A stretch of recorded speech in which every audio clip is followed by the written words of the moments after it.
G'day and welcome to another episode of Kiwi Car Life. And a few months ago I reviewed a Subaru WRX STI Type RA, and what an incredible machine that was.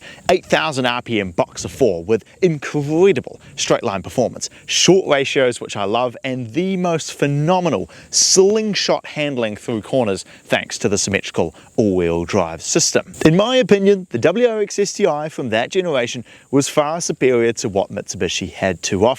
However, as time went on, the Evos seemed to get better through the 7th, 8th and 9th generation models, where the STI got softer, heavier and slower, which all led to this car here. While certainly not a bad looking car, the drive many consider to just be too soft. However, this is about as good as it comes for the unloved generation of WRX STI, because this one is a Japanese market only Spec C. Upgrades over the standard STI are significant. For starters, it has a whole different engine under here. Where most STIs had a 6,500 RPM EJ25 turbo, this one has an 8,000 RPM EJ20, and power output is now getting up close to 300 horsepower, or around 220 kilowatt, and 420 newton meters of torque. Compared with the 2.5 litre, more sort of watered down ones, that is a pretty significant jump.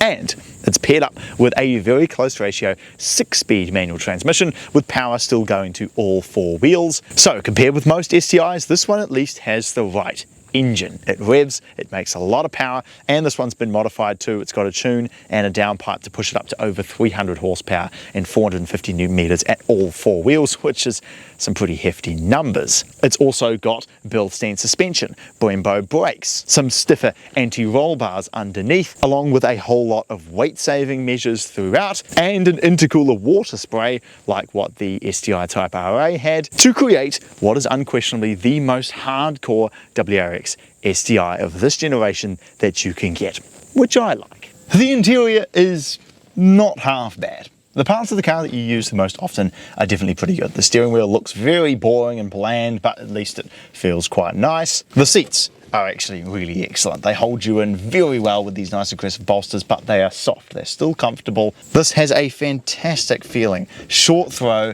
snickety gearbox that I just absolutely love. But the rest of the interior, well, it's a mid-2000s Impreza, let's be honest. It has this sort of fake carbon fiber trim here, which looks okay. It doesn't really have any features short of this aftermarket radio and air conditioning, no cruise control, no auto lights and wipers, no keyless entry. It is a very sparse interior in here, but the added advantage there is that, of course, this car is a lot lighter than the standard one at just 1,395 kg, which for an all-wheel drive turbocharged, pretty decent sized hot hatch is very light. Let's take the STI for a drive and see if it's as bad or good as everybody says. The first thing I love about this is just how easy it is to drive. Because it's got nice short gears, you find yourself changing gears quite often, but the clutch is a nice weight. The gearbox feels lovely to row through all the gears with. But let's put it up into Sport Sharp. Already I can feel that the throttle has become a little bit more lively. And let's see how the EJ207 goes.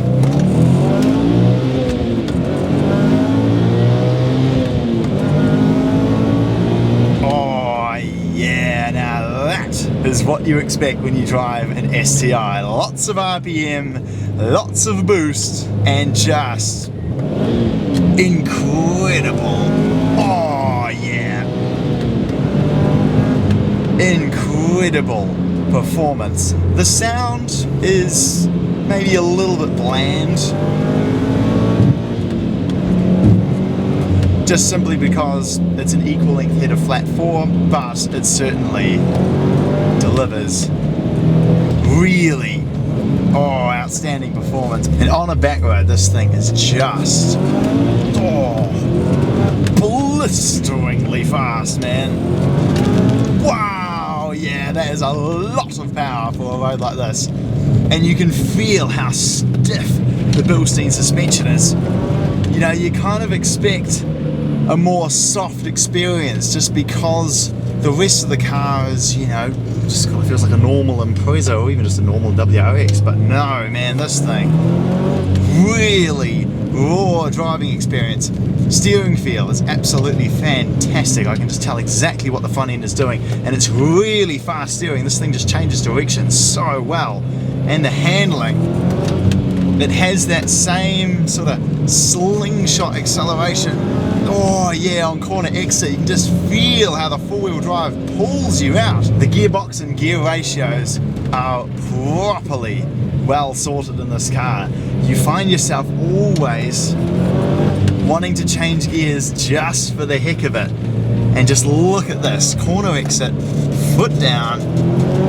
Wow, that's remarkable how well this thing just yanks you out of corners. This, while definitely still a little bit softer and a little bit less raw than the Type RA, oh, this is every bit of an STI as you would expect, man.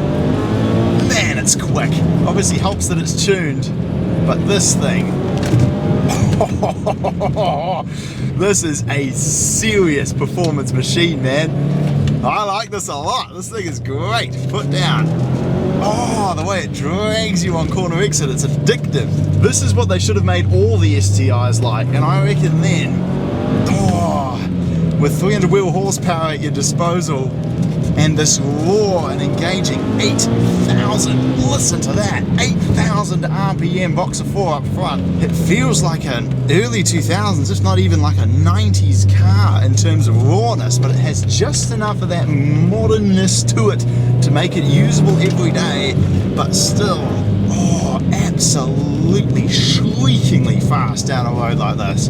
This is what this car is made for. It feels light, nimble, really fast, good brakes as you pull into the next corner, and then incredible grip. Oh, just immediate boost. So much G-forces on corner exit, my phone's falling out of my pocket. And it just goes to show that Subaru does know how to make a fantastic performance car. Maybe it's a bit softer than some of the older STIs, but at least that means that I feel you can use this every single day and still enjoy that masterpiece of an engine up the front. So the Spec C is a fantastic car in my books. If you're looking for one of these, I would definitely recommend it. Thanks for watching, and I look forward to seeing you again next time.